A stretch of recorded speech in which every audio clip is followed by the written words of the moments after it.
Hey, hi, hello, and welcome to the Afterparty. Yar! A pirate's life for me! Whee! Oh, guy, we're all just a bunch of little guys out on the seas, being pirates, sailing for amber. And what more could you want out of your fantasy role-playing game? Us or our characters, Amanda? Both. Okay. Brandon, you wouldn't steal a chest full of gold. I would if I saw a chest full of gold. So why would you steal a movie? Why would you download a movie? This is why they don't let me into that museum with the crown jewels of England or whatever the fuck they're called. The Tower of London. Yeah, I'm banned from there because I do steal chests full of gold. Mm-hmm. It is right on a river, so kind of asking for it, if you ask me. That's what I'm saying. It's you can only blame the victim if it's the British Museum. Yeah. Fair. That's how I live my life. Well, Brandon in our pirate world building famously said, I don't want to kidnap anyone. I was like, Brandon, we're pirates. I'll steal jewels, but not people's. Okay. I will steal jewels and jewels, which is Jules and you, Julia. Me. That's a me. Sorry, I actually didn't put this in the world building, but each one of your characters has a morality meter. And as you do worse and worse thing, just like Fable 1 and Fable 2 that hit Xbox games. Yeah, I turn evil. Yeah. Yeah. So there's a morality meter, and as you do worse and worse things, everyone gives you high fives. Everyone loves it when you steal. Fun. Do I become an angel at the end, though? Because I think that's one of the endings for Fable. I don't remember. I just love the idea that Julia's like, I'm doing this so I can get the good ending at the end of the Dungeons & Dragons campaign. Correct. At some point during the game, Eric does force us to kill someone and then reckon with those consequences, though, as a human. So It's true. I physically make you press X and then I tell you how fucked up it is that you did violence. yeah, I exactly. love morality in my video games. Yeah. This is directly inspired by The Last of Us. Yes. I didn't get to say that during my inspirations for Campaign 3, but it's inspired by that. Famously. I did make an Elden Ring reference in a recent episode that we recorded that the audience will be hearing in a few weeks' time. So, That's fine, though. All good. If I get the opportunity to continue to make Dark Souls-esque bosses, it is only for my own gratification. It's fine. That sounds great. I love that for you, Hell yeah. bro. And then the people at Drawfee will draw them and be like, wow, Eric's so good. Oh, that'd be so cool. The dream. ooh, The that dream. really, okay, tweet to Drawfee and tell them that we should do a collabo where they draw green folk sonas. That'd I be mean, nice. that's not a bad idea. It's good. It's Could be good. nice. It's good. It's good. Amanda, call up Hank Green, call an emergency merch meeting, but it's really just us in a room together. And then I kick Hank Green out of the Zoom, leaving me and Julia Le Petit and say, Julia, let me help you. You're overwhelmed. Can I say something that we tried to make a fake business podcast for years to get Amanda to just meet these people? It was going to be like, I don't even remember what it was because it wasn't like, I guess it had like girl boss trappings just to make Okay. it seem real. Yeah, more like, hey, so you didn't go to business school but ended up running a business on the internet. Let's compare notes, which I still think would be a good idea for a podcast. Yeah. But it was originally Eric was like, oh, how do you just like reach out to somebody and be like, hi, I think we should be friends? Answer, interview them on a podcast. That's step one. But here's the difference, and the difference between this being a rom-com where everything breaks bad in the third act. I don't think Breaking Bad was a rom-com, Eric. Jesus Christ. It is if you put a sepia filter and do a fan edit. There's too many. I can't pick a joke, so I just gotta ignore. Eric just short-circuited. There should be more rom-coms about drug dealers, honestly. Yeah. Yeah. So the way that this won't play out like an episode of a sitcom, though, is that you can be like, yeah, the funding for the podcast just ran out. We're not doing it. It's like we never do anything with the audio. It's just an excuse for Amanda to reach out to people. I would be so upset if that happened to me. Yeah, I know. Right? Yeah. Pretty good. Pretty good. We'll come up with fake art. It would be a whole thing. It'd be a whole grift. Speaking of fake ideas, guys, what would our green folk sonas be if we were in the world of Verda Stello? Oh, boy. Oh, that was Oh, a good no. transition. Thank you. I think I would be a succulent, the only kind of plant I can't grow, where like a very plump, like little guy with a few little like triangular leaves, you know what I mean? Like looks like, a sweet little like nubbin. Yes. And if I got too much sun or not enough sun or too much water or not enough water, or I just felt like it one day, I would simply collapse. And that's me. Mood. Hey, folks, if you want to play a disposable character in the world of Verda Stello, just be a succulent. And I would be from Overstock, where I am fully here to be a life of the mind, and if I ever had to leave my tower with my little sunroom terrarium, I would simply perish. That's good. I like that.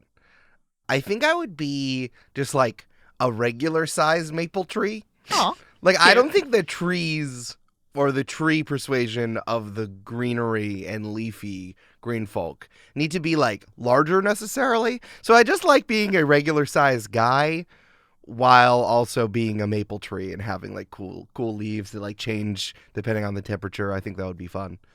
It's kind of like my hair. It's like my body, like the trunk is the majority of the body. Yeah. Mhm. But you know, like the first tree boss in Kirby, Woody Woods. Sure. How like Yes. the face is on the trunk. Yeah. Mhm. Mhm. Yeah, it was like that, and like all the leaves would be my hair. Aw. And hands. Why do you hate Kirby? Because he's a destroyer of worlds, and I don't like looking at the eldritch power of Kirby. Brandon. Oh, man, I don't know. I think, broccoli? Broccoli? Okay. Broccoli's good. Broccoli's good. I was gonna say broccoli. I don't know. I feel like broccoli's right.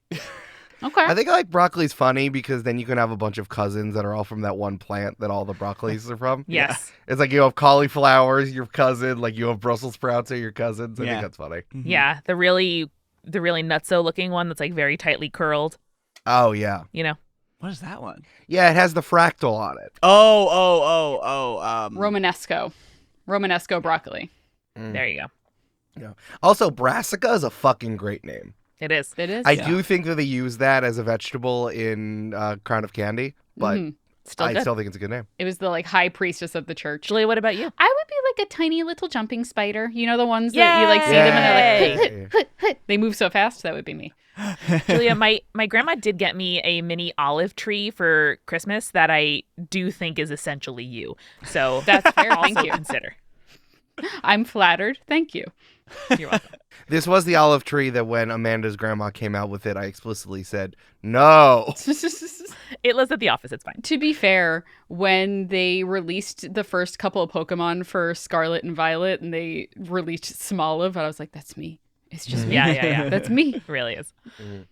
Man, it's like, you can tell why those Pokemon came out. Like, you know that the fucking translation team, the English translation team, snapped when they were like, oh, I don't care what this Japanese word is. I'm going to use some internet speak and make fucking Chonky, make Smoliv and Lechonk. Mhm. Yeah. Like, you knew what you were doing, and that's why that's what it was, marketing. The marketing team worked overtime because Scarlet and Violet was Baroquin Yep. Henny.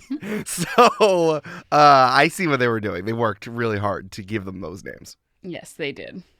And you know who else worked really hard to give a bunch of names in this world? It's Eric! Oh, that's Eric right. Silver. And we have so many great questions from the listeners, from the Join the Party people, all about the world of Verda Stello. So let's start with this one from Marina, Sea Witch of Mayhem. Eric, how did you go about the world building? You mentioned wanting to move away from standard fantasy tropes, so did you just create this entire planet from scratch, or was there any kind of base template you used? Ooh, that's an interesting question. I think I had gotten to a point where I felt empowered, strong enough, experienced enough to do a fantasy world. Before I was kind of like burnt out from it in Campaign 1. It just, everything felt really unwieldy. And I like having different distinct regions, which is why we had the city-states like they were in Campaign 1. Mhm. And then I'm like, I love cities. I really, really do like cities and urban planning and all that stuff and the growth of cities, especially over the 20th century into the 21st century. So that's why we ended up doing like Town City. Being able to make a city from scratch was super, super fun, while still like, doing the slipstream magic realism thing, which I love to do, which is like change one thing and then everything's different. And superheroes, especially wrestling with like who has power in late 2019 and 2020 was really important and I really like to do. And then like the Monster of the Week was fun. That was like Julia said, hey, what if we did a summer camp? And I said, yes, that sounds good. I would like that. But yeah, no, I felt like I had enough experience to do it, and like sitting in the milieu, like the things that I felt frustrated by that Wizard of the Coast was pushing in terms of like the fantasy genre, and also just like the unequivocal love, I think, of these like high fantasy campaign settings in actual play podcasts that rose up when everyone needed to figure out what their second thing was going to be after, like whether it was NADPOD or Taz or Dimension 20 or whatever, or their second campaign of Critical Role. So it was like, I kind of want to move away from it, doing different genre, because like everyone was kind of just doing like fairy tales or dark fantasy, you know what I mean? So, but now like I felt empowered to come back and do something again. I will say, I want to give extra shout outs to Andor for making me feel like you can do stuff that's around a world without doing like straight up good and evil, good prevails sort of stuff. You're welcome, Eric. That was Andor. Now, George Lucas, what are you doing here? That wasn't Diego Luna. No. Yeah, I don't know. It just felt like there's like a very Christianized telling of stories that are like fables and like good prevails over evil, and then the conclusion bears out in that way, which is something that I pushed on quite a lot, like sitting in the gray area, or that resolutions don't always end up with something good happening at the end, which is how, I felt about Campaign 2 the whole time, and also the ending of Campaign 2. But then I was ready to kind of put this in there and maybe tell a different type of story where, like, that's why Campaign 3 is the way that it is, right? Is like, we are in the wake of an ecological catastrophe, and everyone is using it for their own gain, whether as an individual, a state government, or a faction who wants something from being the people who save the infinite lake and find the salmon and get a wish. So I thought that was fun, and it was more like we're playing in this sandbox, telling the specific story instead of like, and again, not to hate on Star Wars so much, but it's like space monks with cool swords with using the power of love come out on top, Like, I'm just so much more interested in the rebellion and like the flaccid Senate more than like the actual good and evil sort of thing. Mm-hmm. I don't know how you can hate on Star Wars when you say that cool sentence out loud. Oh no, man. I don't know. They're all like wearing robes. I don't know. I like being able to focus on the groups of people bumping into each other, trying to get what they want, which is kind of what we're doing here. Mm-hmm. Yeah, totally. Yeah. Yeah, something I appreciate too is that this is not the story of, the waterfall drying up and people figuring it out. It's 50 years later, everyone's still living. And like, there's people, there's societies, there's folks, doing what they have to do. And I think that is so fascinating, which leads me to one of several great questions from the question surgeon, Michelle Spurgeon, which is, how long after the water dried up is this campaign starting? 50 years. 50 years. 50 years. I get to do a whole Avatar The Last Airbender intro to all episodes now, and it was fun kind of writing that stuff out. But yes, it's 50 years. And that will be clear when we start the actual episodes next week. Yep. Ben Hoover 34, I think, picked up on that vibe, Eric, and said, can the salmon give wealth, fame, power, and everything else the world has to offer? Yeah, I love One Piece. You guys are just going to have to deal with it. I made my Discord banner the One Piece flag waving in the wind. Hell yeah, dude. Yeah. Incredible. Yeah, One Piece is really fun because it's like, obviously we're running with like anime protagonists who are like incredibly powerful and interesting, and friendship and the relationships carry the day. But like, there's so much other stuff happening around them in terms of like the world government, other pirates, more powerful established pirates, the pirates that came before, like veteran and like legendary people who are now old. Like, there's a lot of stuff happening, and that's why I wanted to start 50 years later. It's like there's 50 years of pirate history plus everything that happened before the Cascade dried up. Mm-hmm. And that's the kind of place where I wanted to live. Hell yeah. Makes sense. Here is a question from Cat Owl Dolls, which I had not thought about but really love. How legal is piracy in Verda Stello? Is it A-okay? Is it fine if you don't bother us? Or is everyone like, those damn pirates? And how does this attitude differ between countries? Well, can we look at all of your morality scales just really quick? And just pull them out? I know the spirit of the question, but it's just so funny for me to think about, like, is piracy legal? Like, that's just like an oxymoron. Listen, privateering was just legal piracy sanctioned by the government during Yeah. the actual pirate But age. they didn't call so, them like, pirates, Julia. well, yeah, but like they were pirates to the countries that they weren't serving. You know what I mean? They flew the black flag, but underneath there was the colors of the country. We've all played Civilization 4, right? Obviously. It's actually a very good question. I'm very interested in actually, Julia, privateers and like people who do again what I just said about like who is going out there to pirate.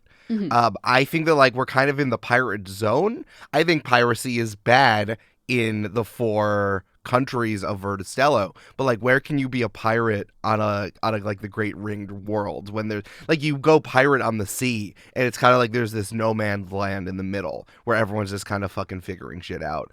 And I think it's interesting about like who is pirating on behalf of who is going out there, who's doing it for themselves, or using the individuals who are using the opportunities to like leave their life in the countries and go and be a pirate, truly being able to find adventure. I think that's very similar maybe to like how many colonists saw the American West, how the American military sold citizens on that. Like you get to go see the world, go do some cool stuff and leave your life at home and be a good person. And like whether or not that like is a tasty goal, but like obviously there's a lot that's like the machinations of power telling you to go to follow your dreams. And I think that's similar to maybe some stuff that's happening here. If people are doing it on behalf of the government, I mean, here are some great examples. How about the various houses of the Crags? Who are you doing it on behalf of the current Crag Sale? Are we doing it on behalf of the current royal who's in power, who wants to shore up like some sort of actual right to rule by saving the world, by finding the infinite lake and getting the salmon?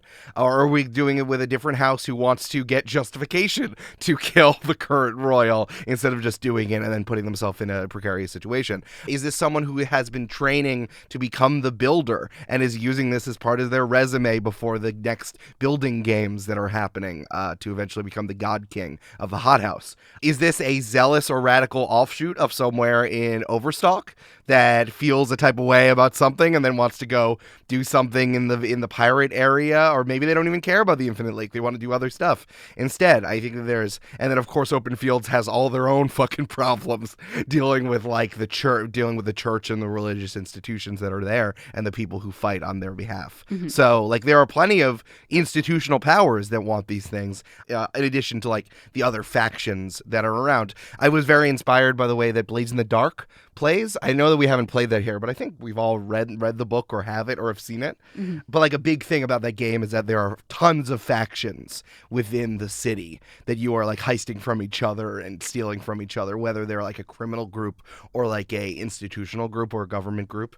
And I think just like having all those folks bouncing around was really fun. And that's something we did in Campaign 2, but I definitely want to lean on that in Campaign 3 because it's like they're self-selecting of who is out on the Great Salt Sea. That makes sense. Yeah. It's a lot of options. Everyone is kind of motivated by various different things, and I think that's something we get to explore in this campaign. Yeah. It's interesting balancing like people just wanting to be a pirate on one hand and then going after something. Like combining the, I guess, modus operandi of both One Piece and Dragon Ball. Like, I want to go be a pirate and be the best pirate of all time. Plus, once I assemble the Dragon Balls, the dragon comes down and gives me a wish. And then, et cetera, et cetera.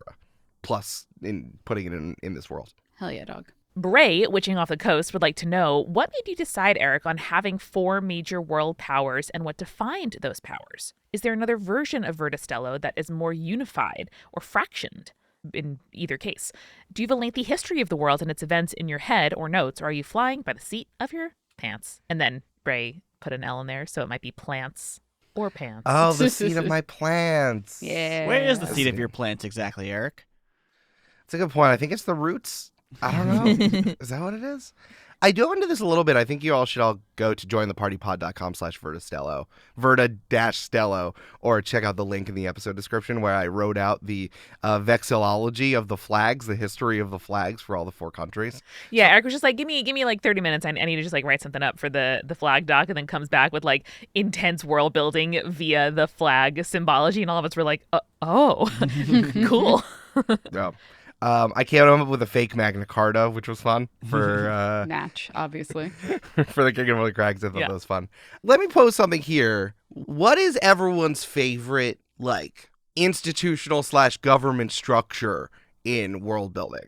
or in fantasy stories or worlds that have been built from the ground up. Because like Brandon, I could talk to you for a very long time about how funny it is that there's an intergalactic senate and which is just kind of sitting around doing fucking nothing while Emperor Palpatine is like dicking around. I find that deeply interesting for Star Wars. And then in the Seventh Tower by Garth Nix, I know Amanda, you like that one, how like everything is based on your ability to do color magic, which is fucking awesome, and there's contests. I find that really funny.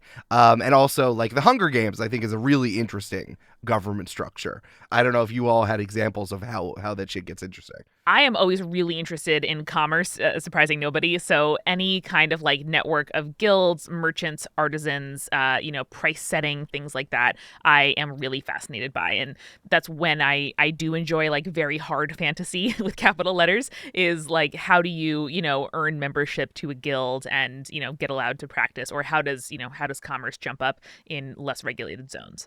I mean, surprising no one, I also like Star Trek. Just like the Federation of Planets is like both such an interesting concept and also completely inept in the show, and like is causing problems for the people on the front lines frequently.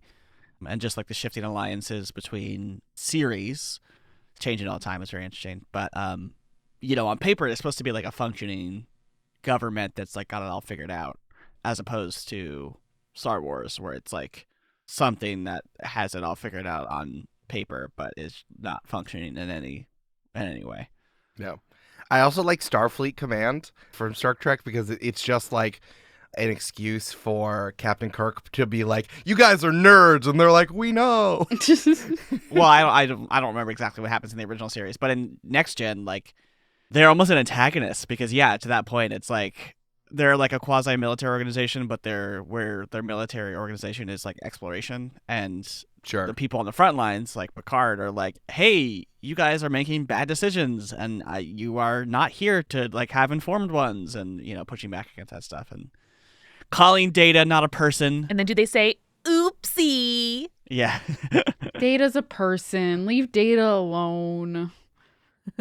For me, I kind of similar to Amanda's, but one of the home games I play is based off of Magic the Gathering, and one of the planes in Magic the Gathering that we spent a lot of time in is Ravnica, which is a guild system as well, where basically like each guild has a representative that is part of the guild pact, and then each guild is kind of like a different area of society. Like there's a like legit senate, there's a group that is just like all about like human experimentation and like merging the humanoid body with like plants and animals and stuff, and it's just like, it's really an interesting way to create a world where it's like, okay, well, if this is stuff you're interested in, you join this guild and then that's your life forever, you know what I mean? So I think that's a really interesting way of like joining people who have specific interests while also creating a government based around that, and I think that's kind of a neat way to do it. Not to put any gas into Wizards of the Coast at all,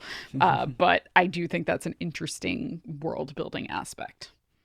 I mean, just to build on that, and like if you guys want to go privateer, because there's a setting book for that, I guess do that under your black flag, but you have a different color under it. I mean, Julia, a way more interesting version of that is in Owl House, right? Yeah. How you get like sorted into magical schools based on what it is, and then you can never do other magic ever, even if you have the ability to do other types of magic. Like I find that deeply interesting, and how the school is like complicit in that sorting and like making people do one thing and not doing all of it. Right. And I mean, that's just a form of fascism in the content of Owl House itself, which is a whole other story. But yeah, like that is a really interesting aspect of being able to sit outside of that, is basically condemning yourself to being persecuted, which I also think is a really interesting way that they played with that. For sure. So yeah, that's where I started. I thought about like the different places, what are things that they valued, and then after that immediately came up with some sort of government structure for it. I'd seen some tweets going around, and I still don't really understand why. Well, I guess I do, but I don't subscribe to it, of like why people are so fucking fascinated by kingdoms and empires. And I think it also has to do with like, us believing for such a long time that the American president is like a smart and good man who knows what they're doing and runs things. I mean, even Obama he was like an awesome technocrat who was like benevolent and like kept all the drones away from from us. That he was the only one who could run the drones program because he was able to have values in one way or another. And I think like having a big guy at the top or then like a cool lady at the top was always fun. But like, it doesn't give us structure outside of it other than this like very medieval understanding of what fantasy is. So I tried to make sure that different people had values. I really wanted the hothouse to be pragmatic and being about trying to be better. I like the idea that the Crags wanted to put themselves in tough situations to get valuables, and then I liked the difference between the spiritualism and the hard religiosity between Overstock and Open Fields, and then like how, like, what do you have too much dogma on one side and not enough dogma on another side, and that's what it is. And then being like, oh yeah, well, if you're gonna have kings, listen, I've been watching a lot of The Crown, so I like the turnover of houses and of kings and queens, and putting that into the Crags, and then trying to come up with some sort of government system that fit the other three, like the alderman system in Overstock, the difference between the few and the many oligarchy, plus the religious aspect in Open Fields, and then just kind of the Hunger Game-esque games for the God King Pharaoh type figure in Hothouse. It was really nice of you to base that off me and my whole thing of being a God King, I thought that was a really nice homage. Nothing was funnier than when we picked characters, and I'm like, so what countries were you all interested in? And Brandon's like, I have a problem with authority, so I'm not doing Hothouse. And I'm only exaggerating 20%. I just think it's way more interesting to have a variety of sort of the ways people organize themselves according to their values, because any fantasy world that takes place under, one ruler or one system is going to, leave stuff out. And I think this is really fascinating. And the you meet in a tavern of this campaign is you meet as pirates on the Great Salt Sea, right? And like all of us for different reasons find ourselves, leaving behind the systems we were raised in to, pursue some higher goal. And I think it's a really interesting cross-section of people who both have a rooting that is, pun intended, that's different to each other, and for some reason it doesn't fit them anymore. And I'm really excited to encounter new people and green folk out on the Great Salt Sea who are also there for their very own reasons. That to me was something I really appreciated about campaign 2, is kind of asking ourselves, like, who is left out of systems, and like, every breaking of a rule, every crime, every use of power is motivated by some need, whether that need is legitimate or not. And so here, everyone else who is pursuing the salmon has some kind of interesting need, and we're going to get to encounter that, I expect, over the course of the campaign. I'm just here to make locks at the end of the day, so. It's fair. It's fair. What's a salmon? We don't know. Sorry, I think I'm looking at my notes. It's pronounced salmon? That makes sense. Salmon? Farles, the GM, wants to know, what, if any, is Verda Stello's equivalent to devil fruits? Tell us what a devil fruit is in one piece. It's a good point. Devil fruit is kind of the main motivator of the weirdness that happens. Oh, I thought that was just a coconut. That's what you called the. That's very funny. That's also. No, that's the devil's fruit, Brandon. With the apostrophe. These are devil fruits. Yeah. Got it. So a devil fruit basically gives you magical powers. That's why Luffy, the main character, has very stretchy limbs, because like you eat a fruit and you get magic powers. And it's kind of like what levels up you from just being like a pirate to being like a anime protagonist or an anime antagonist, for that matter.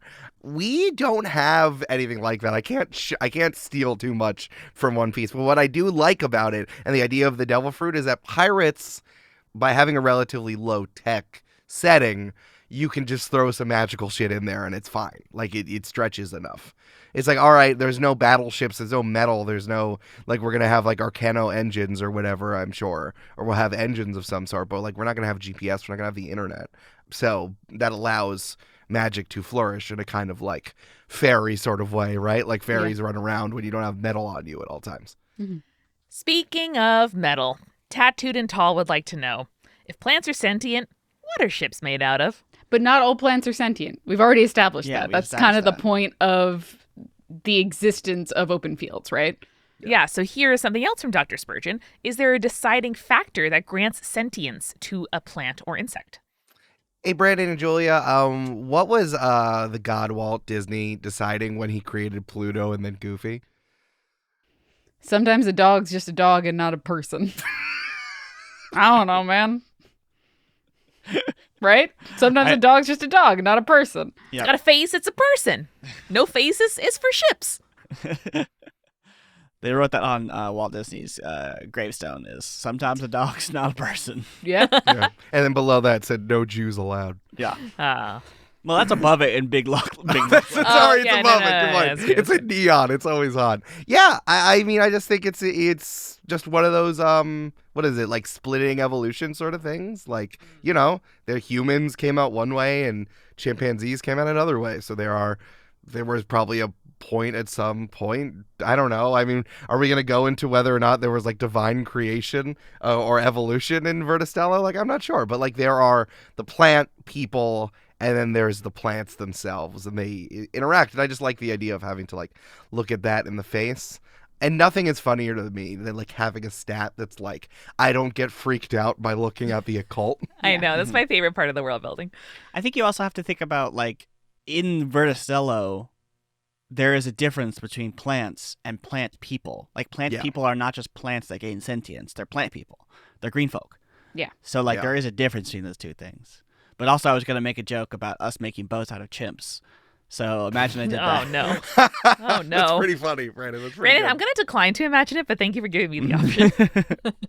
I hate it. I think I did it in the other way around when I was coming up with open fields. I think I was like, I want there to be some sort of religiosity here, and I was really trying not to put myself into like the Christian box, or more specific, the Catholic Church box, that like every religious creation in fantasy worlds or in created worlds are either my experience with the Catholic Church was good or my experience with the Catholic Church was bad. So I was trying to do something else. It's like, why would there be some sort of institution? It's because this one country is the one who has to look the unimaginable in the face and be okay with it. And I like the idea that like farmers have to, and it's like it's a religion of farmers, and I just really like that. I thought it was neat. Hell yeah. Same. TJ asked, speaking of farming, thinking about this world, how do textiles work? Do spider people sell their silk for clothing, or where do clothes come from? I imagine a lot of like flaxen, like hemp and cotton and spinning of all kinds of plants from open fields. Yeah, I think that there are probably plants that can be made into clothing either from the plant giving up flowers or the spiders weaving silk or what have you. And then, again, there's non-sentient plants that we could use. It's fine. Oh, I was going to say petroleum products. Oh, no. Plastics only. Yeah, the waterfall turned off, and in the middle was a big offshore drilling platform. Oh, God. Drill, baby, Yeah, there drill. was a millionaire with an oil derrick at the top of the Cascades. It was fucking wild. Bourbon Wolf said, are there any kind of creatures that green folk keep as pets? Yes, so we didn't get into this, but we did start establishing this as soon as we started playing. We're using Avatar: The Last Airbender rules with our animals, which is that animals exist, but you need to combine it with a plant. Like, I don't know if you all remember, like Plantimals. Plantables, yes. The Yes. platypus ducks, notoriously from Avatar: The Last Airbender that everyone loves, or Appa, the flying bison. You got to combine all this stuff together. Wait, what do you combine a flying bison with? Flight? Yeah. Yes. Yeah. It's a bison, it's got extra legs, and it can fly. Don't question it, Brandon. That's one thing. You're fantasifying. It's like you give it a big tail and extra legs, and also it can fly. Yeah. Yeah. They have badger moles. I think the better one. Badger moles are who teaches the earthbending people how to earthbend. They're a cross between a badger and a mole, and they're also giant. Yeah. And they're huge. Yeah. So we're using that as long as you combine a plant with an animal, it's fine. So there are animals. Give us an example. Oh, Julia, I don't know. Something like, I guess like it's a dogwood, but it's a dog that has flowers on it. Yeah. Cute. Yeah. And they bark. Yeah, very good, Brandon. So cute. Hey, hey, kid, here's a joking for your troubles. Hey, thanks, son. Dad, I guess. Hey, boy, what day is it? I'll go buy your goose, sir. I think I'm mixing things up. You Brandon, you went 3 lines too late in the script. No, that was a Victorian grandfather of the newsy. No, I was doing a Christmas Carol, and then Brandon Yeah. skipped forward and did not say it was Christmas. This is my island in the sun heat wave. All right, we're going to have a little meeting with Brandon about his references in the kitchen. When we pop, Brandon needs some liquid. What is happening? as I pop in there to refill our chip tray. Be right back. Hey, it's Amanda. I don't know if this is an experience that other tea drinkers have, but I often find myself just traveling throughout, like to friends' houses and just the world. I'm packing for a vacation right now with just a little Ziploc baggie of tea bags because I spend a lot of time with coffee drinkers. And while I also love coffee, there is nothing, especially in the wintertime, like a rainy, dreary, gray afternoon like it is right now, than having a cup of my favorite tea. So welcome to the mid-roll. It's an Assam. Thank you and welcome to our newest patrons. I am so glad that you are as stoked about Campaign 3 as we are. So welcome to Holly, Merrick, Liz, and Minnie. You are all so smart and brave and special and pretty. And you have joined us at patreon.com/jointhepartypod, where everyone else can as well, and take advantage of our patron-only Discord, our bi-weekly video and audio podcast, Party Planning, and so much more. That's patreon.com/jointhepartypod. Did you know if you don't have enough weekly Join the Party in our life, and if the additional bi-weekly party planning, you're like, oh, I watch it and then it's Friday and it's over with, and like, what do I do? That we stream on Twitch and it's very good and fun every single Thursday at 3 p.m. Eastern. The Join the Party crew is over on Twitch making side quests. That means characters, plots, items, settings, and more for you to use at home. We've been doing recently using Hero Forge's 3D modeling tool to make some NPCs and animal friends in the sort of Campaign 3 world.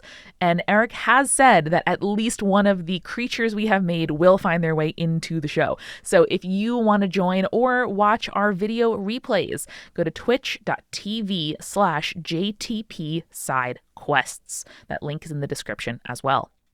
It is a big week at Multitude, people, because Eric has a new show. Tell Me About It is a madcap game show about proving that the things you like are actually interesting. It's hosted by Adil Rafai from Hello from the Magic Tavern, which you may have heard of here in the Real Play space, and Hey Riddle Riddle, one of our very favorite podcasts that Julia and Brandon and Eric and me all quote all the time. And Eric is his co-host, his audio butler, in fact, because on the show, Adil plays an eccentric billionaire who has wrangled audio butler Eric to find different guests and to prove that the single most interesting and cool thing ever in the world is anything but Adil's favorite, the movie musical Grease. That means every episode, a guest comes on to share and defend their favorite thing through a series of absurd games and challenges. And at the end, Adil decides, is it actually cooler or better than the movie musical Grease? It's a high bar, people. The trailer is out now, and the first 2 episodes drop in just a few days' time on February 23rd. New episodes after that are going to be every other Thursday. Eric and Brandon with sound design and editing, and many, many Multitude folks have put so much time and effort into this podcast. We've been working on it for over a year, and gosh, I'm just so excited for you to hear it. Tell Me About It is in your podcast app now. Link is in the description. And you know what? It's the most fun podcast run by a multi-billionaire. That's for sure.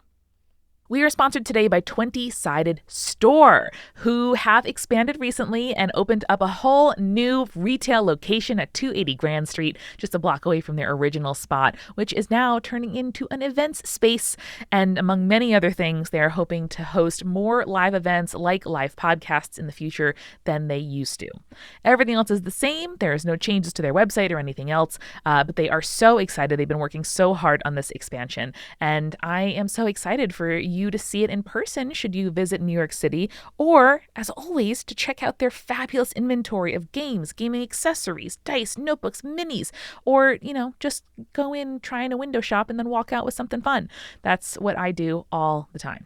So When you visit 20-Sided Store in Williamsburg, Brooklyn, New York, you can just mention Join the Party and get 20% off your order. Or you can use the code PIRATE for 20% off your order online at 20, the word, sidedstore.com. That's 20, TWENTY, sidedstore.com.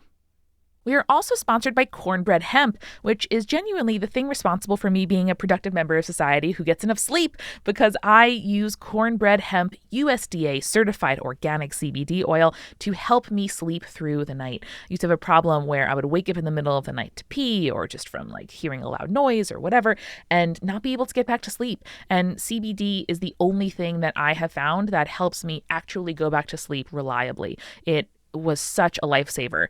And I really love Cornbread Hemp. They are a CBD company based in Kentucky. They are vegan friendly, by the way. Almost all their products are vegan, including CBD oils and gummies, which is not generally true other places. They're a family-owned company. They're crowdfunded. Everything is grown and made in Kentucky. One of the founders used to live like a few blocks away from the studio here in Greenpoint. They're lovely people doing this well, on their way to becoming a B Corp, by the way, which requires an incredible amount of paperwork, and their products are really great. So if you wondered about CBD, if you want to learn more about it, if you want to read any of the independent lab reports that they have published on their website all about their products, you should.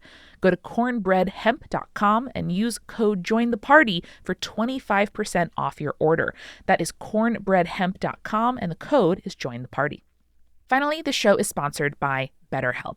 And I was saying just a few minutes ago that when I am feeling out of place and not on my best game, I feel like I'm not being my best self. I'm not living my best life. And I really rely on therapy to be able to check in with someone once a week who, her only job is to help me make sure that I'm doing my best and dealing with the stuff that feels overwhelming and feels bad in my life.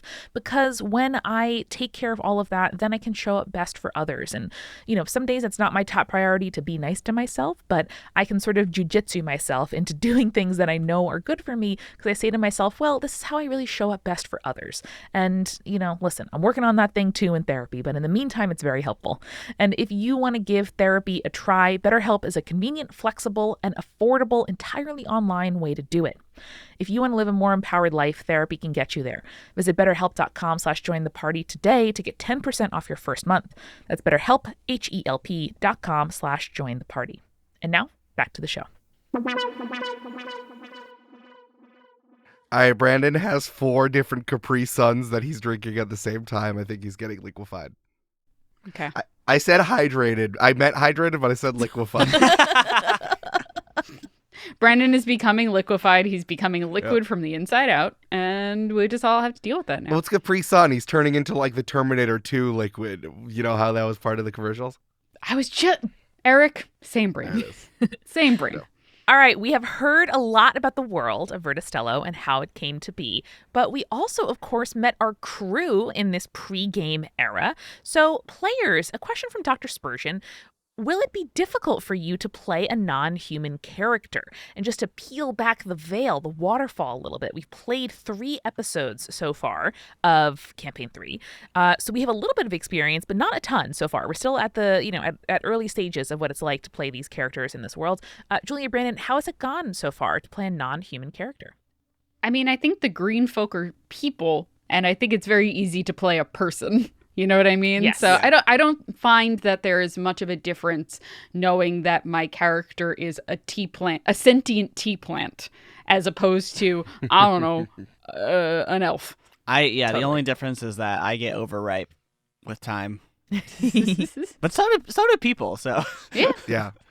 You get smelly when you're bruised. That's true. So funny.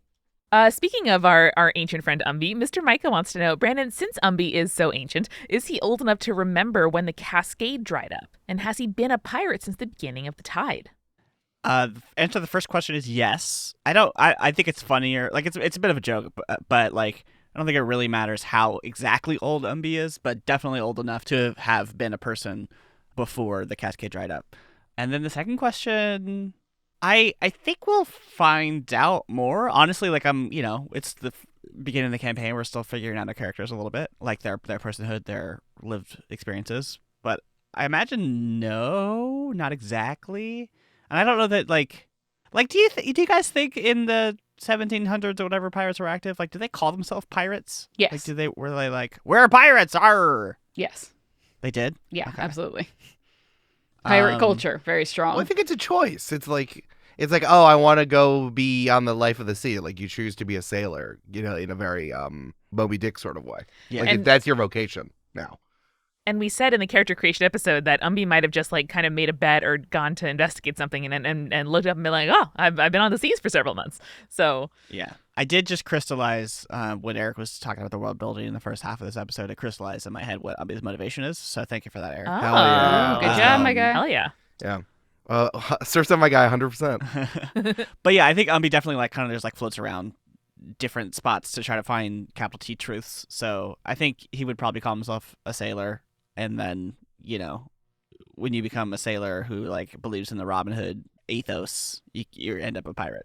That's fair. Yeah. I mean, I think it's fine, having Umbis be more ambiguous. I mean, it's pretty like, even if Cammy was not explicit about it, like, we can guess maybe that Cammy had a problem and then had to leave. And then we know explicitly what happened to Troy, that Troy's doing some Crag shit. Craig. Crags. Yeah. Glory for Crags.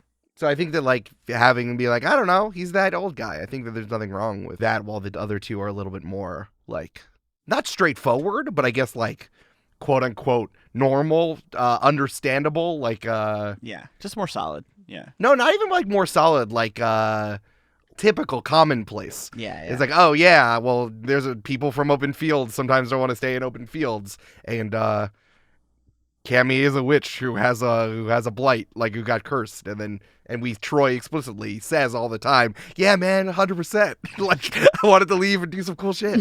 So I think there's nothing wrong with that. Yeah. I just want everyone to think about the reality in which we live, where if a person over the age of 70 just kind of shows up at a spot, you don't question why they're there. You just be like, hey, how you doing? Yeah. This is a great segue into the second half of Mr. Micah's question, which is, Eric, how many folks are left that still remember the Cascade? Is there any special reverence or distrust that the population might feel toward them, thinking about how we think about World War II vets, for example, here in the U.S.? Do people distrust World War II Yeah, vets? that was my question. No, reverence or distrust. Oh. Like, if you see somebody with, like, their World War II veteran cap, you're like, oh, Thank you for that your person's service. old. Wow. Yeah. Yeah.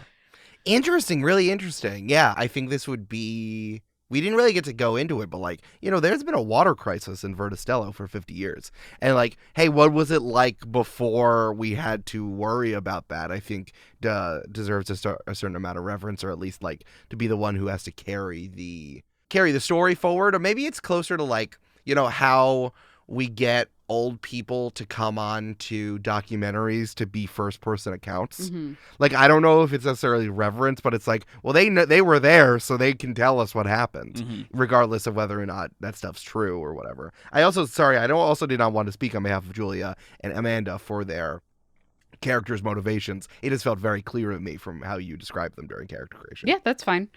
I'm curious, Eric, do you think maybe there's a bit of resentment from the younger generation to the older generation, where it's like, oh, you guys had it so good when there was water just falling from the sky. It must be nice. I got it. Okay, Bloomer. Wow. Wow. Brandon, here's a joking. Thanks. Dan, he has two. Thanks. He can get two goose for Thanks. Christmas. Thanks. I quit the podcast. I've peaked. Okay, fair enough.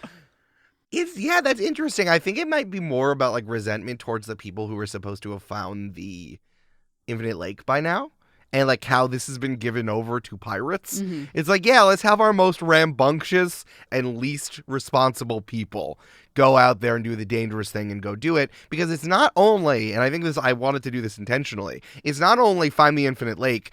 In the Infinite Lake is a salmon who gives you the wish that you want the most in the world. And, like, it's the combination of both. Like, what if you saved the world and also someone gave you infinite money, right? Like, what if there's a genie at the end? So I think that there's something selfish there. And maybe, like, I don't know, maybe there are conspiracies and overstock about if the Infinite Lake even exists, or if the salmon was extracted from the Infinite Lake and they already got their wish. I think that there's quite a lot of stuff there about, like, maybe resentment that someone from, like, the institutions hasn't fixed the world already. Mm-hmm. Totally. Yeah, that makes sense. Here is a question from Cat Owl Dolls. What were your second choices for countries of origin? And Eric, did you have any ideas for countries that didn't make the cut?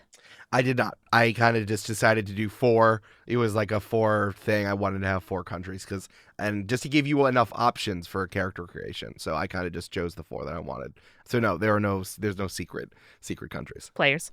I'm just looking at the notes again because I think once Eric said open fields and their whole thing, You were very I was like, decisive, Oh yeah, yeah. that's it. That's where we're going. I was really drawn to Hothouse as well. I think Crags was always the most interesting to me, but I really liked the idea of the builder and like a civil service, like nation state, essentially. I think if I hadn't gone with open fields, I would have done unmoored because that felt right for Cammie's whole thing. That's right. But you know, Also so cool. open fields just worked out so well. I couldn't say no to it. Yeah, that was my option too, was unmoored, but I feel like that's giving into the Brandon impulses too much. Mm-hmm. Your character motivation can be a little unmoored, but Yeah. having the world also be unmoored is a lot. Totally. I am glad that someone did Overstock. It did give me the chance to fuck with their flags the most. Because, like, some of the older Overstock flags just, like, were a little too gaudy and were a little too, like, had used too many stars. And I finally, like, really got into the bullshit that is people, that is, like, the aldermans of Overstock and, like, how self-centered they are and how, like, representational they wanted stuff to be. So, like, I'm glad that we kicked that around because I really wanted to understand where this particular country was coming from. Like, imagine the entire country was, like, a liberal arts college in New Hampshire.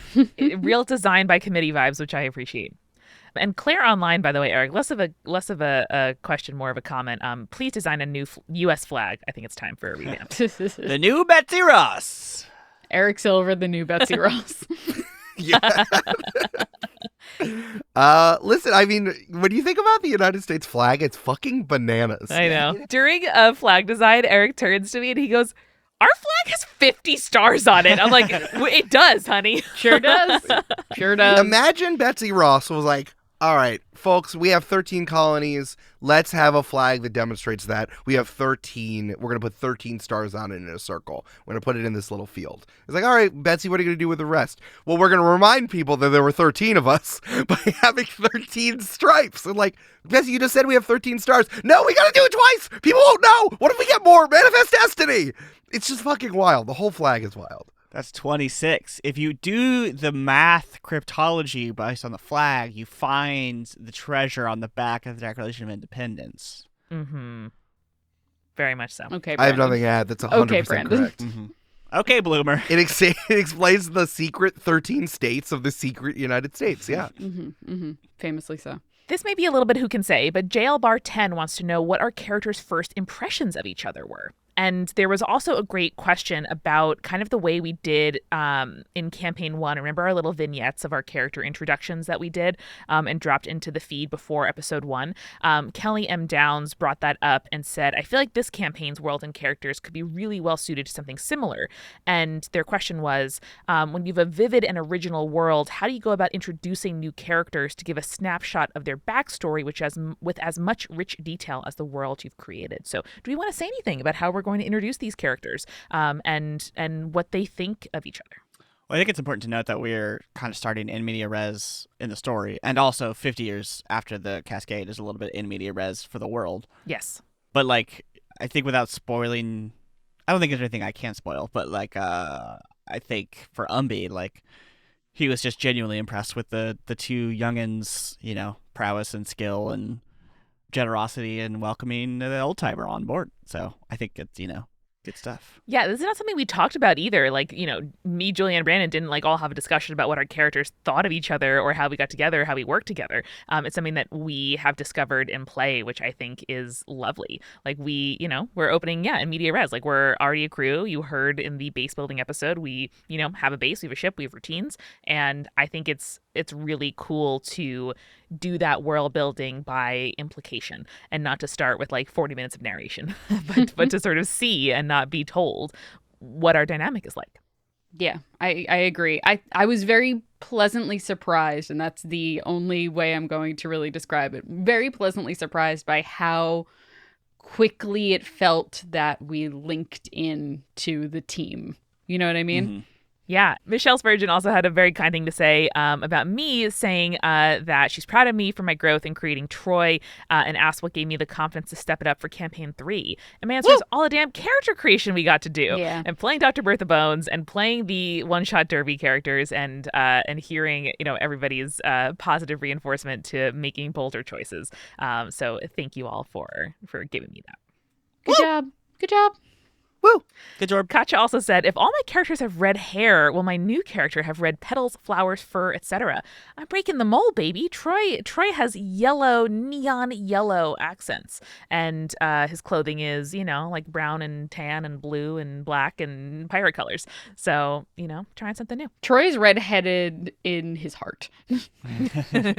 Maybe Troy has like some red pollen like just kind of stuck to his Yeah, maybe like Eric's beard. It looks kind of brown from afar, but reddish when you get up close. Yeah. I'm into it. This is not an opportunity for you all to get up close on my beard.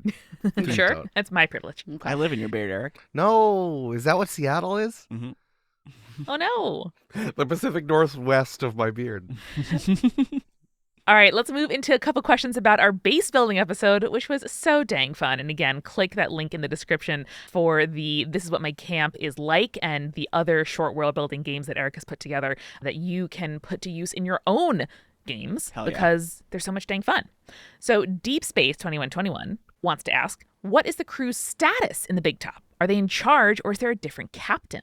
Who can say? Interesting. I was thinking that we're still kind of like a level 1 pirate crew. Again, this is for those of you who play Blaze in the Dark. Like, you can have a base, but you can still be like pretty small time relatively.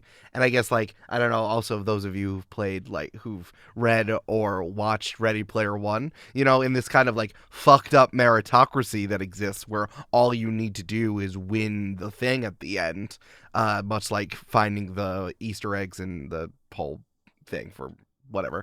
I can't believe it just referenced Ready Player One is a good thing. Sorry, I'm so sorry.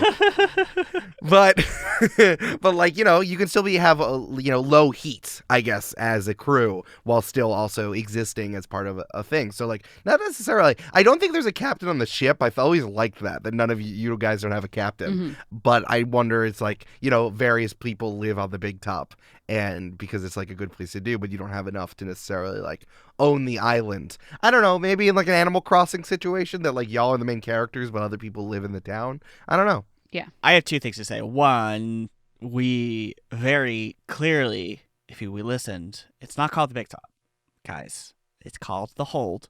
We dismissed the Big Top.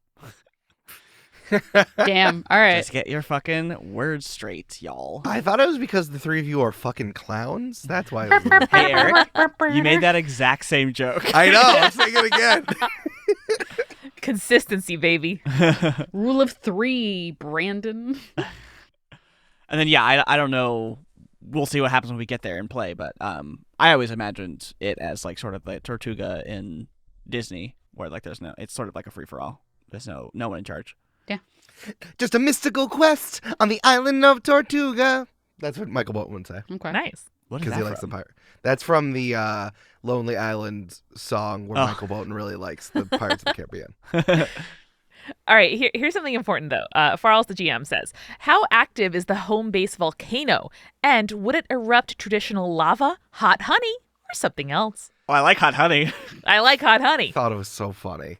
I think we explicitly said it was dormant, but I don't remember. We did, yeah. Well, What EF, Julia? What's EF? What if I just keep rolling D100 and if I get 69, then it goes off? No. I mean, I guess. I guess it's pretty cool. I guess we should do Also, it. the idea of it being hot honey is very funny because that just means the island itself is made of crystallized honey. Yes. I Yes. love that. Yeah. Yeah. There was an ancient beehive in it, and then they were like, gonna go somewhere else. I was going to say it used to be the home of a bee god. We just came up with the creation myth, baby. There we go. Giant bad. bee gods. I'm sure That's there's not bad. someone who lives at the hold that truly believes that's the case. Mm-hmm. Oh, yeah. Eric's wheels are spinning. Eric likes it. No, it's like no, fuck the planter. The planter is some propaganda. No, it's the bee god. Yeah. The bee god made all Verda Stello. Well, you got the planter, Eric, but who pollinated the plants that the planter planted? The fucking bees, Eric. The bees. Listen, there are plenty of religions and mythologies where you have a creator god and then you still have a whole, like, child god pantheon underneath. So it's totally fine. We can make it work. Right. We have who is the Tom Bombadil of Verda Stello? It's the bee god. I love it. This is canon, baby. Can't skip the after parties ever. We have canon here. J Factorial says, the Kelpie discussion made me wonder what would happen if the Campaign 3 party saw a horse. My guess, universal horror. Who can say? Horse, tail. A straight horse? Fern? That'd be a lot. Yeah, that'd be a lot. All right, and let's now close with some questions about the podcast, about little meta, a little behind the curtain here, before we get into spoily A corner. little behind the veil, the water veil thing. There you go. The cascade. There you go. Part the cascade like Moses and show you our microphones. I don't think I've ever gotten so many shaken heads from Julia this episode. I'm not sanctioning your buffoonery this episode, Brandon. I simply am not. So Glass Cat Owl says, seeing as Campaign 1 was the party campaign, Campaign 2 was join, and the Camp-Paign was is there going to be a running arc or episode naming convention for Campaign 3? I gave you a good idea, Eric. I don't know if you ran with it or not, but What was it again? Was it pod? yeah. Yeah. I don't know if I could backfill pod into it. Like party, join, party, and the are pretty good, but I don't know if I could put the word pod into every single thing. But I love a structuring, and also I'm shooting to have shorter arcs than we did before, so I think it'll be fun to have like a sort of structuring, and then you'll see more titles instead, like episode 1, 2, 3 instead of 1 through 10. I think so. We'll hopefully see more of that if I end up figuring something out. Right on. And if he doesn't, then it's just going to be named episode 1, episode 2, Episode 1, part 1, episode 1, part 2. Yeah. Deep Space asked, do podcasts exist in the world of Verda Stello, and does the crew listen and join the party? They're seed podcasts. Seed podcasts. They fall from trees, bonk you on the head, and you go, oh, gravity. And then you look at the seed and it says Joe Rogan written on it. Oh, no. It doesn't. It doesn't at all. I don't want to live in a world where Joe Rogan exists. Joe Rogan is like a rotten coconut, you know? Yeah, that's true. And then people love to drink it and like hallucinate. Same. Yeah, I would not curse our world with podcasts. Yeah, Why would I do that? thank you. Bray asked, you've talked in depth about how using D&D for this campaign was important to you, especially as something separate from what Wizards of the Coast is up to. But did you ever consider using a different system for Campaign 3? Good question. I think we were very excited to come back to Dungeons and Dragons. Again, we have been planning.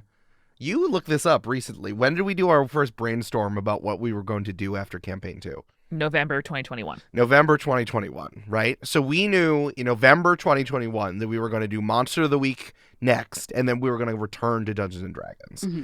So like a lot of this stuff has been in the works, especially something that I noted in episode 1. We recorded that like months ago. Like I knew about Linda Codega before they broke the news. I'm just saying.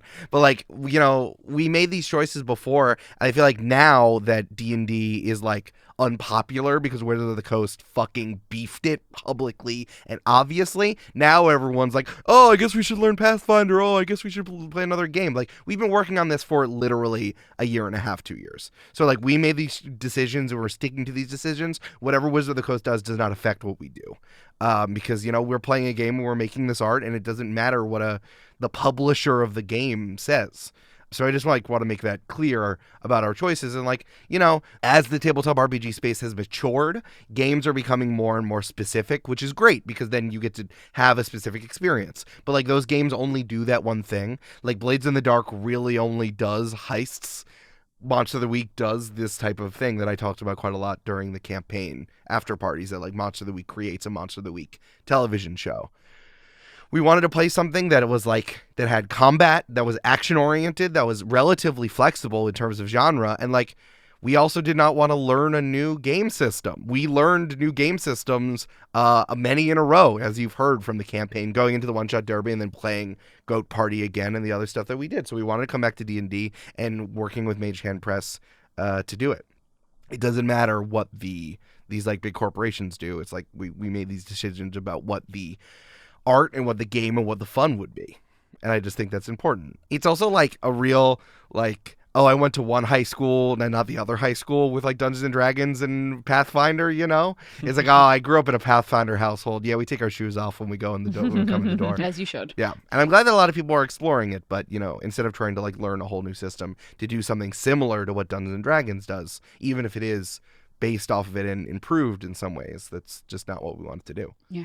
I also just personally worry like about the audience. Like, obviously, probably for the worse, Dungeons and Dragons is the most popular game, but like people who True. aren't at all familiar with TTRPGs and especially AP podcasts, like if they're going to get into a new one, they're going to get into a D&D game because they've heard the name D&D and they're interested in it. And you know, Pathfinder, if we use Pathfinder again, for better for worse, like it would just be another roadblock, barrier to entry for folks getting into this sort of like space of TTRPG stuff that we love sharing with people. So, you know, I'm not putting any qualifiers on that. I don't think that's a bad thing, good thing. Like, you can decide that yourself, but I think it's a reality for us as a podcast and a business, you know? Yeah, it's the same reason why we're still on Patreon.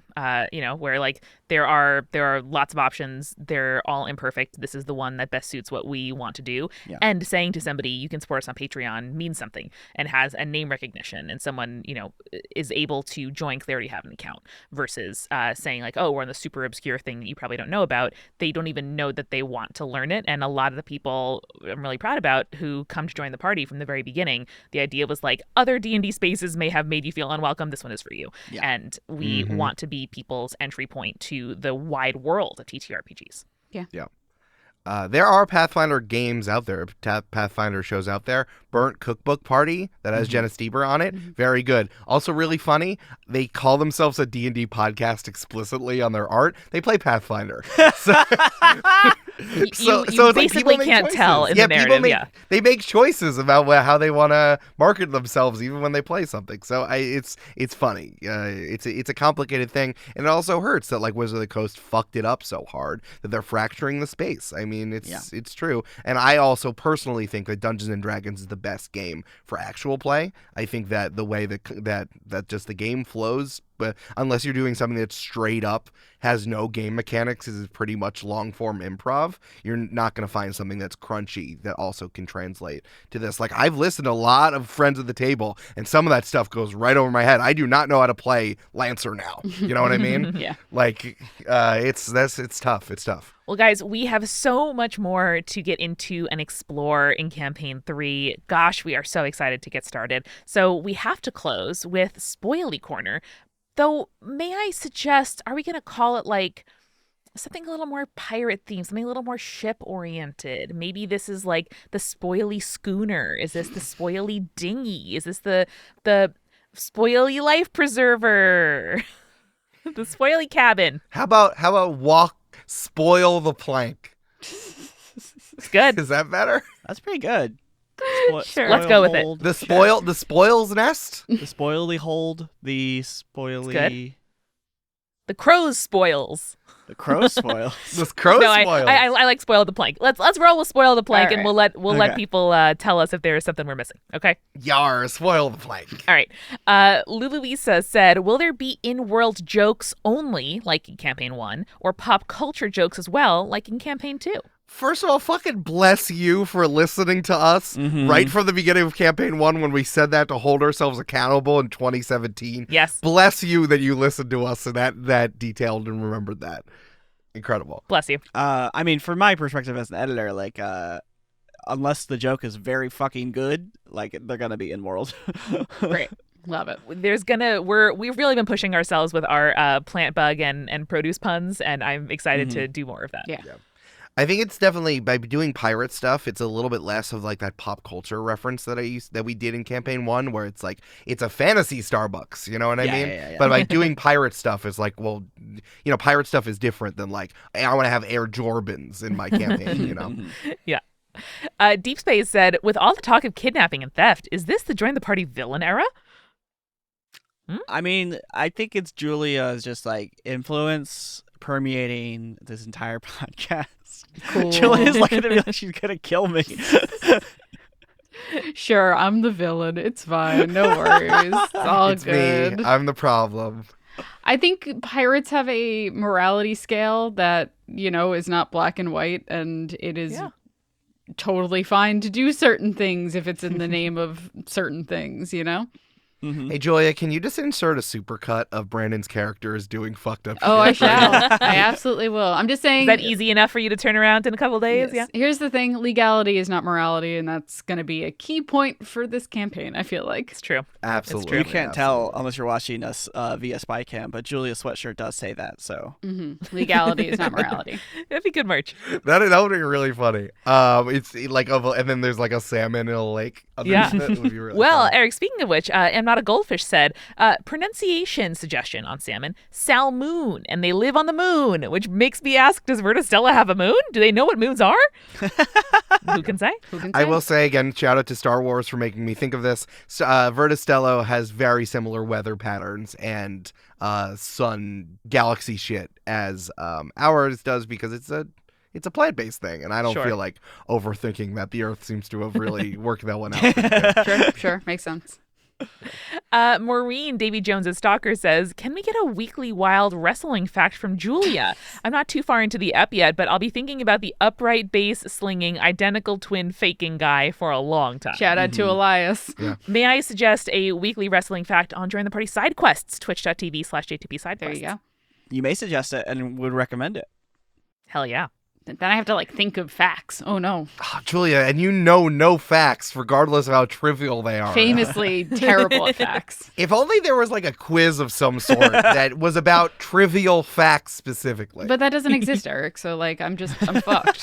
So If only like some tavern or alcohol establishment or Like a cheap one. like a but public on the, house. What's another word for a on the public house? south side of Long Island, maybe. All right, guys, two more spoily questions. Paul says, is everything that the PCs encounter going to be food or bug-based or just the green folk? For example, if they encounter a kraken, is it a regular kraken or like a kraken with a melon head and vine tentacles? that. That. That's tight We'll as see, hell. Paul. I'm going to write We'll that see. down, Paul. And finally, from Marlbell, how fucking stoked for this campaign are you? On a scale of a small collection of bryophytes, aka moss, to the world's largest living organism, Pando, a colony of quaking aspen clones that occupies 108 acres and is estimated to weigh 6,000 tons. I didn't know it had a name. That's cool. That one. That one. Marlbell. Woo! Woo! Fuck yeah, dude! Woo! Also, you guys haven't even heard the blank yet, so you That's don't even right. know what's Oh my coming. God, the blank. Yeah. You don't even know what's coming. Yeah. Sail! And if Sale. you're a patron, you will hear much more about the blank next Friday after episode 1 comes out. You're not gonna want to miss it. believe Yes. me. Our party planning is going to be Off the Brandon hook. and I talking. Yeah. Brandon and I are going to talk about the blank and also the other stuff around it as we prepare the blank and the art and stuff and what it was like getting character art and all that stuff. It was fun. Yeah. It's gonna be tight as hell. Thank you for your enthusiasm. Thank you for your fan art. Cammie winning the day. 2 fan arts so far. TBD. But we love you. I love all of you. I love Verda Stello, and I can't wait to pirate it up. This is Amanda's proposal to our audience. Please get married. I'm trying to think about flower wedding. Okay. I'll be thinking about that as we go. Webster's Dictionary defines a Oh no. Bye, everyone! Later. sale. May your rolls trend ever upward.